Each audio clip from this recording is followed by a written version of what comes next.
Shalom, bertemu kembali dengan Ibu Henry Linda Simanjuntak dalam video pembelajaran pendidikan agama Kristen dan budi pekerti tingkat sekolah dasar kelas 5. Shalom anak-anak yang Ibu kasihi, selamat pagi. Apa kabarnya hari ini? Shalom juga Ibu Linda Simanjuntak. Kabar saya baik dan luar biasa Ibu.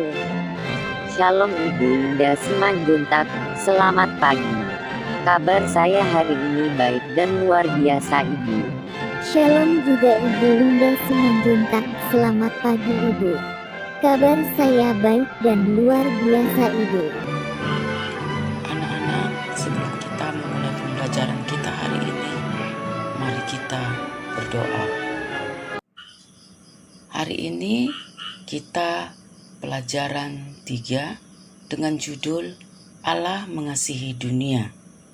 Bacaan Alkitab Yesaya 9 ayat 6, Yesaya 53 ayat 2-5, Daniel 2, Daniel 7 ayat 14, dan Lukas 2 ayat 11.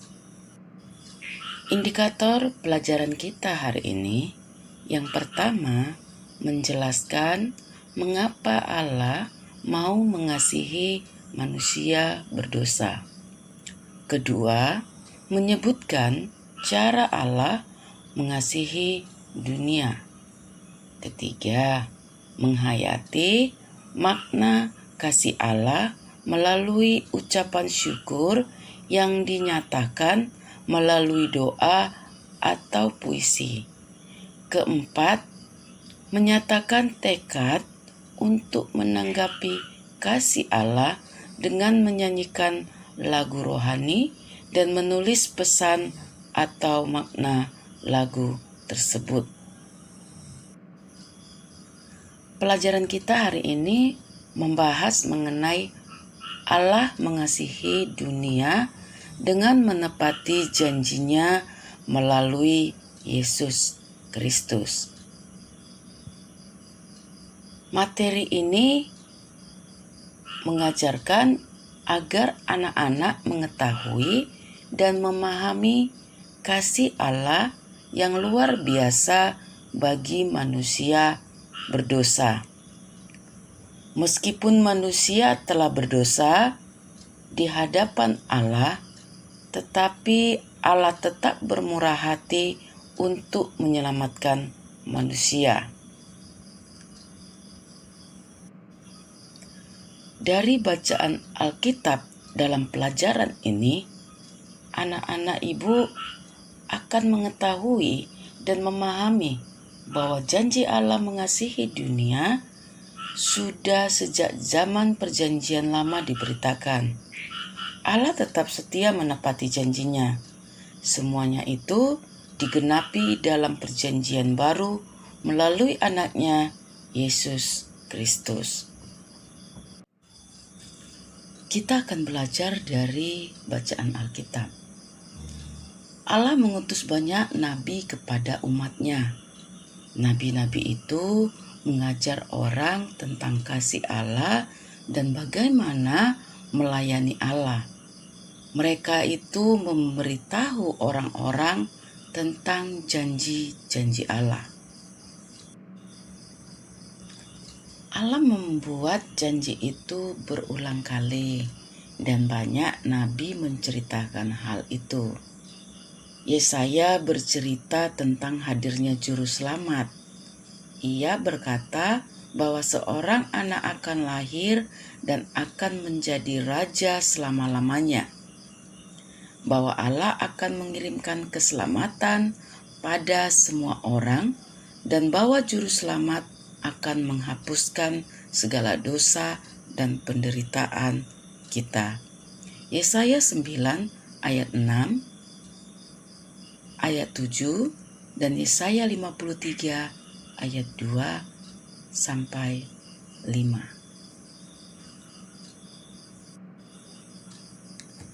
Daniel juga bercerita tentang janji itu. Ia memberitakan arti batu dalam mimpi Nebukadnezar. Batu itu memecahkan semua kerajaan lain.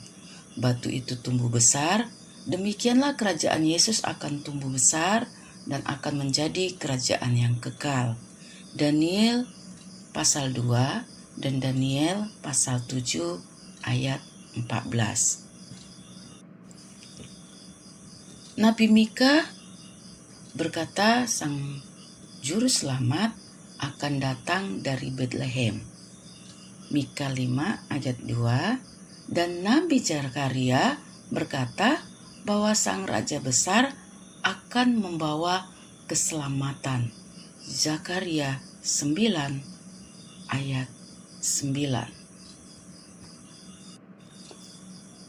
Lalu pada suatu hari sang raja datang. Ia adalah raja yang dahulu kala telah dijanjikan Allah. Ia datang ke kota kecil Betlehem. Ia adalah seorang bayi Yesus, anak Maria dan Yusuf. Lukas 2 ayat 1-20. Ia adalah juru selamat dunia seperti yang diberitakan oleh malaikat. Hari ini telah lahir bagimu juru selamat dunia, yaitu Kristus Tuhan di kota Daud. Lukas 2 ayat 11. Berita ini merupakan kabar baik. Raja besar yang telah lama dijanjikan Allah akhirnya datang. Pelajaran ini merupakan lanjutan dari pelajaran sebelumnya. Dalam cerita tentang Adam dan Hawa, Allah tahu bahwa manusia telah melanggar perintahnya dengan memakan buah pohon yang telah dilarang. Akibat ketidaktaatannya, Adam dan Hawa menerima hukuman. Hidup mereka penuh dengan kesukaran dan kesedihan. Mereka harus bersusah payah untuk mencari makannya. Tetapi dalam murkanya, kasih Allah sangat besar. Allah tetap menjadi Bapa untuk anak-anaknya meskipun mereka sudah berdosa. Kasih Allah sungguh ajaib. Penyelamat yang hendak diberikan Allah kepada dunia yang berdosa adalah anaknya sendiri, yaitu Yesus Kristus yang akan lahir di Betlehem, yang akan mati di Golgota untuk menebus segala dosa manusia. Mengapa Allah memberikan anaknya untuk menebus dosa-dosa manusia? Mohon penjelasannya Ibu Linda Simanjuntak. Pertanyaan yang bagus, Nak. Allah memberikan anaknya untuk menebus dosa-dosa manusia karena Allah mengasihi manusia, sebagaimana disaksikan oleh Yohanes 3 ayat 16. Karena begitu besar kasih Allah akan dunia ini, sehingga Ia telah mengaruniakan anaknya yang tunggal, agar setiap orang yang percaya kepadanya tidak binasa, melainkan beroleh hidup yang kekal. Allah ingin hubungan manusia dengannya yang dulu rusak bisa menjadi baik kembali dan agar manusia tidak binasa.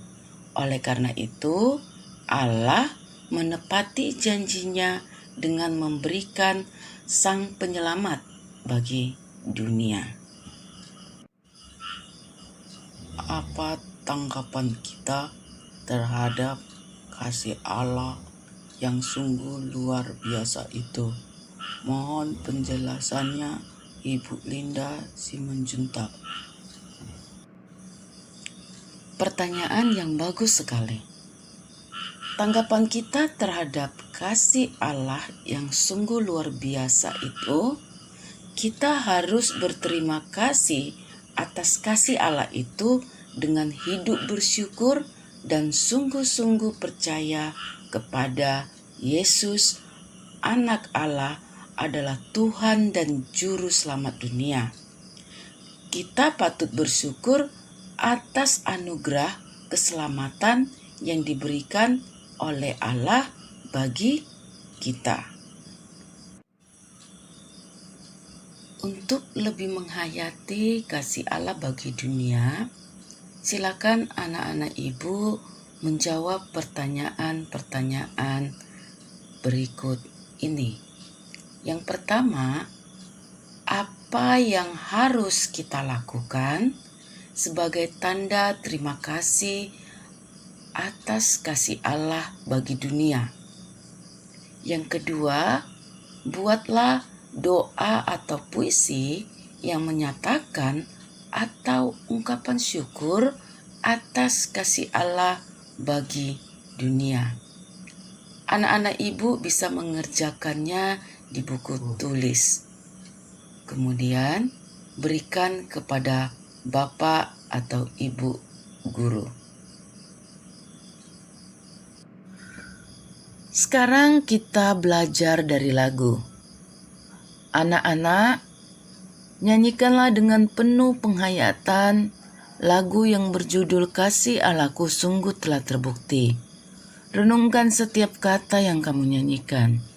Sesudah menyanyikan lagu tersebut, tuliskan dalam buku tulis kamu makna lagu itu bagi hidupmu.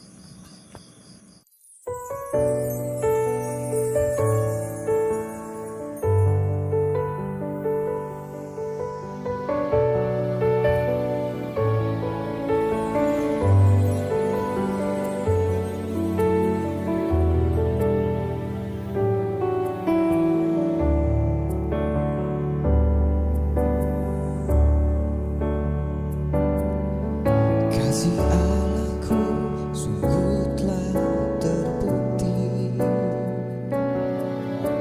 ketika Dia serahkan anaknya. Kasih Allah mau berkorban bagi kau dan aku. Tak ada kasih seperti kasih-Nya. Kasih Allahku sungguh telah terbukti ketika Dia serahkan anaknya. Kasih Allah mau berkorban bagi kau dan aku. Tak ada kasih seperti kasih-Nya.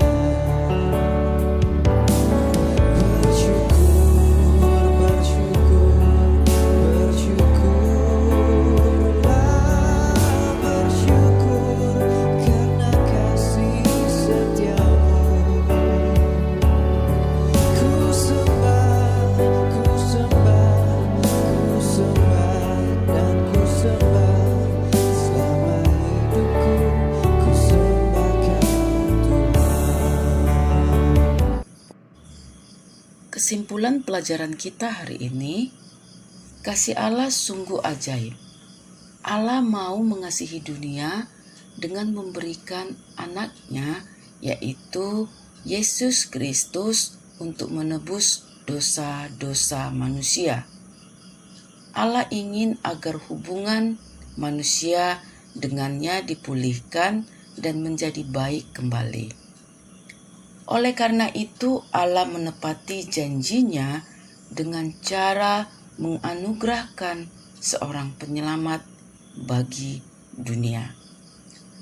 Kasih Allah harus kita syukuri dengan hidup taat kepadanya dan sungguh-sungguh percaya bahwa keselamatan hanya ada di dalam Kristus Yesus, Juru Selamat dunia. Mari kita akhiri pembelajaran kita hari ini dengan berdoa. Allah pengasih, kami berterima kasih atas cinta dan sayang-Mu bagi kami orang-orang berdosa. Kami bersyukur atas anugerah yang Allah berikan, yaitu Yesus Kristus, Juru Selamat dunia. Tambahkanlah iman percaya kami kepada Yesus Kristus dan tolonglah kami untuk selalu taat kepada Allah. Dalam nama Yesus Kristus kami berdoa. Amin. Sampai di sini pembelajaran kita hari ini. Sampai bertemu kembali di pembelajaran berikutnya. Kiranya Roh Kudus menolong dan menguatkan kita. Shalom, Tuhan Yesus memberkati kita semuanya. Terima kasih Ibu Linda Simanjuntak. Tuhan Yesus memberkati Ibu. Terima kasih Ibu Linda. Tuhan Yesus memberkati Ibu. Terima kasih Ibu Linda Simanjuntak. Tuhan Yesus memberkati Ibu Linda. Terima kasih sudah menonton video pembelajaran pendidikan agama Kristen dan budi pekerti tingkat sekolah dasar kelas 5. Semoga bermanfaat dan jadi berkat bagi kita semua. Jangan lupa untuk subscribe dan like juga share dan beri komentar yang positif.